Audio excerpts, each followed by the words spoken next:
Hello Saber Junkies. Today we have a very special hilt. This hilt is called the Gunslinger. It was created by Kotah Custom Relics for the Saber Museum, and David sent this to me to install, and I went about that task diligently. Definitely a different install.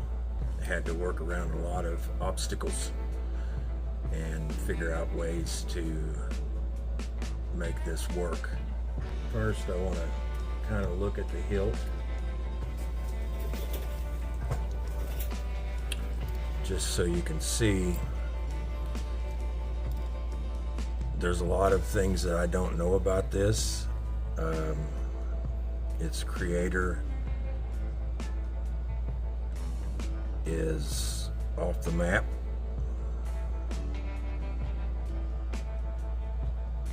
I think the last post on his page was 2021. So questions could not be asked. For instance, this material right here. It looks like bone, but once I open it up, I'll show you why I don't believe what it is. It's definitely a very cool replica. If it's resin, I'm not 100% sure.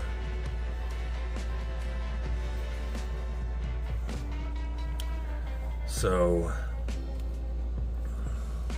I had to do some modifications on it to make it accessible. My first thoughts were to just put a charge port on it and make it to where it didn't open up. And that would have been somewhere around this area here, maybe somewhere in here, put a charge port. And then it could be charged, and also the SD card could be accessed, but you couldn't change the battery out. And anybody that knows me knows that I really insist on being able to change the battery out. So the modifications that I made were pretty straightforward. This screw here that you couldn't get to is now just glued on there,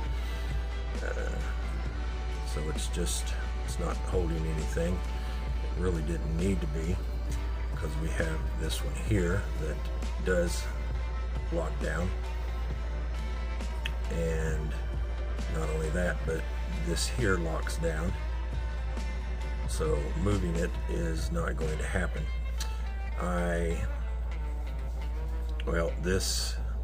I'll show you. First of all, let me just turn it on here.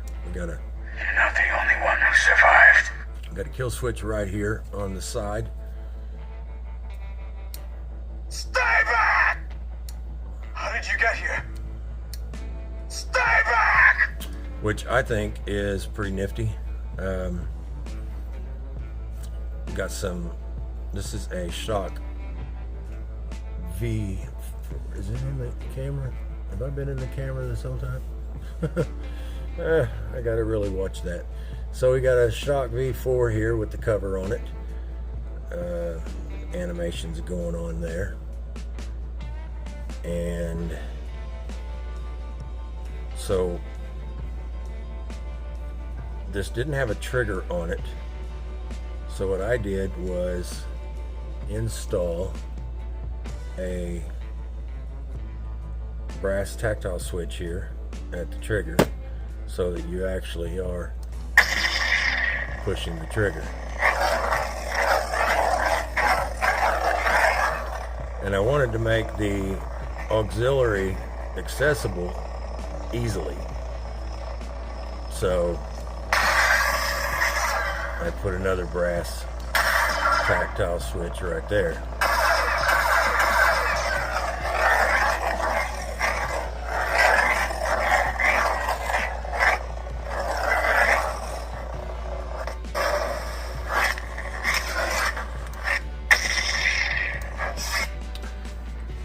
I got this, this part here was under here, wedged in there. And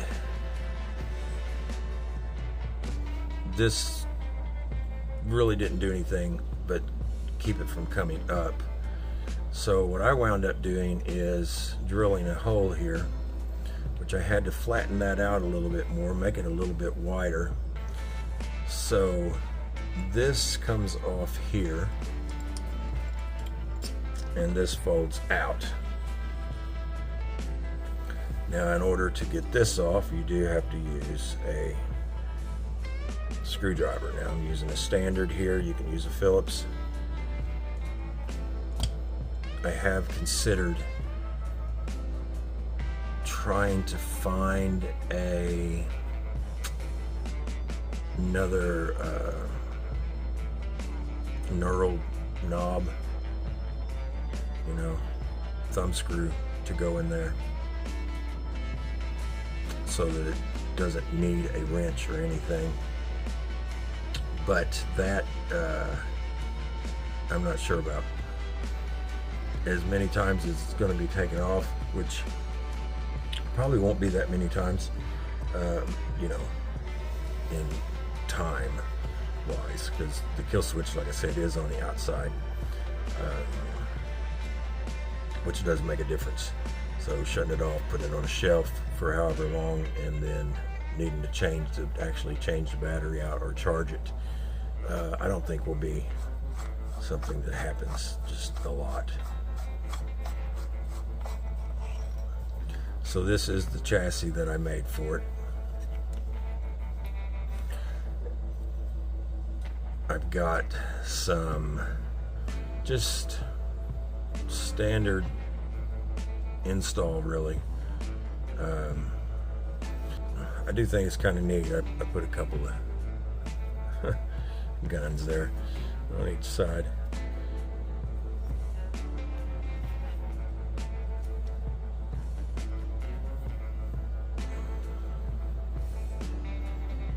$18,650 battery there. What we have here is a 22mm speaker from KR Sabers. It's got an awesome sound to it. Cal, you don't have time for this fight.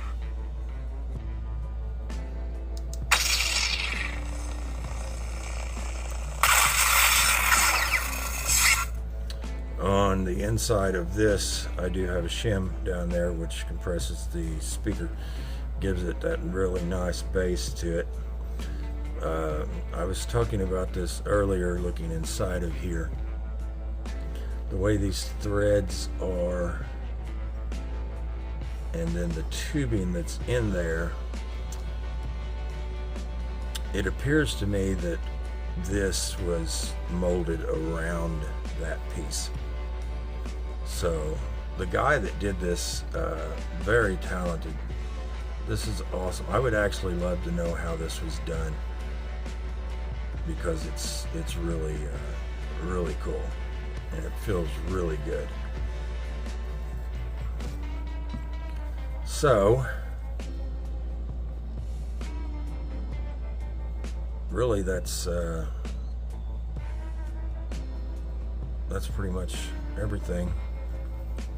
I had to get the wires behind this crystal chamber here and come up front with the wires, and I have a PCB holder here, which is actually held in place underneath this.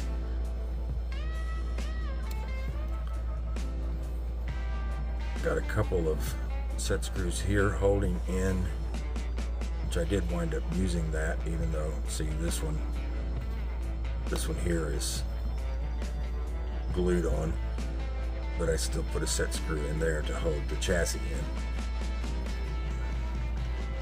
Getting this chassis this color took me forever. I mean, it just took me forever to paint this, and I've got so many different layers on it. It's crazy. I think it turned out pretty nice. So that, as they say, is that.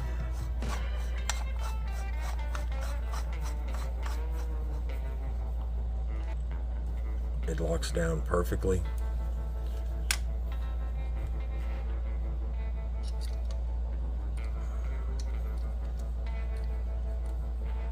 It's so easy to kind of explain what I did, but it took so much longer to actually do it.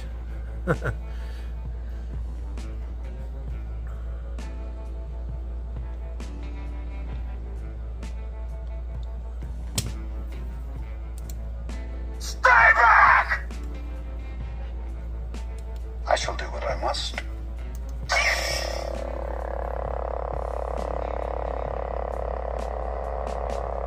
So we've got LED up here and up here. This is a clear crystal, so you don't get as much distribution on clear crystals.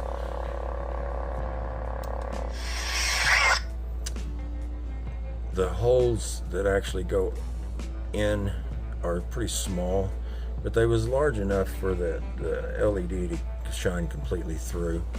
I had considered trying to get maybe an LED behind it, but it's so tight in there with getting the wires in and everything. I don't think it would have been possible without really redoing some stuff.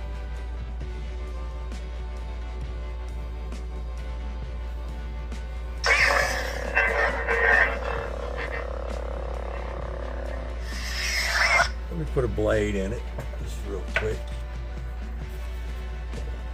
What I did here was I put a set screw here. I drilled and tapped that out through this.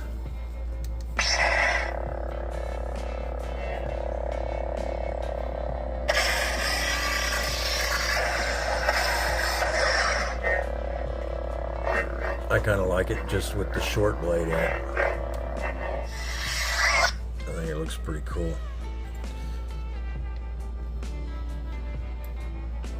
It holds in there nice and snug.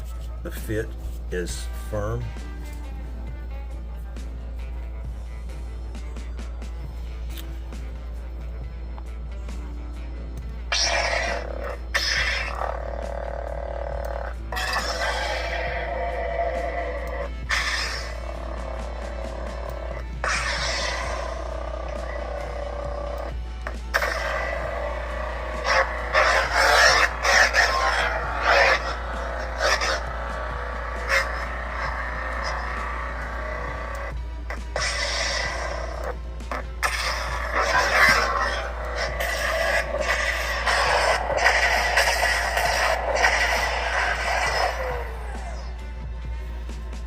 So yeah, this is one hell of a piece, guys.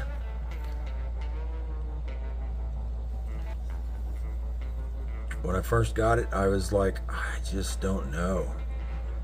I took the handle off and everything, which it was a lot harder to get apart originally,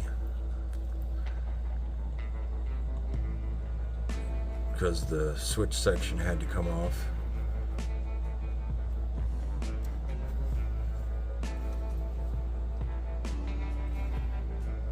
I haven't even showed this to David yet, so this is the first time he has seen it.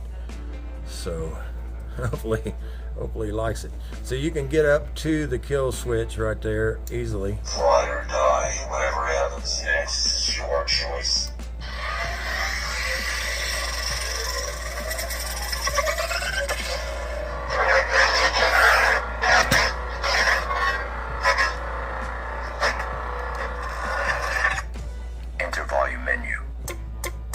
Maximum volume. Exit volume menu. Darth Vader. The battery level is 100%. Synergy.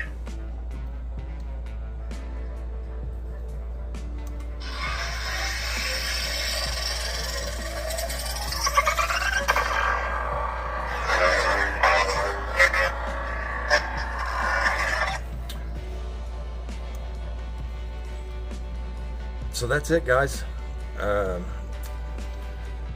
me know what you think about this, and I will see you on the next one.